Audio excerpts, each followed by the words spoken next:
Родное слово. Смолотцем чуємо тебе змачених вуснаў. Ты нам тлумачыш усе дзівы свету, якія дзіцячае вока бачыць навокал себе першы раз. І табе выказваем свой дзіцячы жаль, крыўду, жаданне, радасць. Што можа быць даражэй сэрцу чалавека, як у сталых гадах пачуць цябе роднае слово у чужой старане.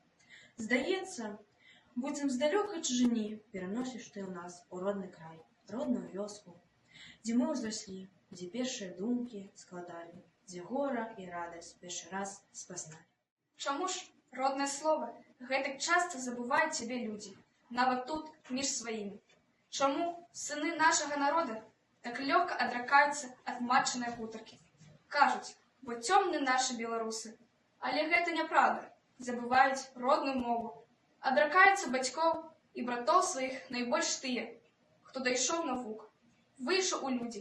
Яны не цёмны, яны пераймаюць чужое дзеля карысці. У сэрцы такіх людзей закасла любоў да свайго народу і роднай мовы. Да чэсная карысць, жаданне, пашана ў чужых, смешны гонар. Усё гэта заняло месца ў апусцеўшай іх душы. А за іх прыкладам і наша вясковая моладзь, наламваючы сябе, пачынае праз невядомасць цурацца таго, што яе выдзяляе з-паміж іншых народаў, пачынае глядзець на ўсё сваё, роднае, чужымі вачыма, думаючы, быццам гэта дабро, калі людзі вышэйшых стану так робяць.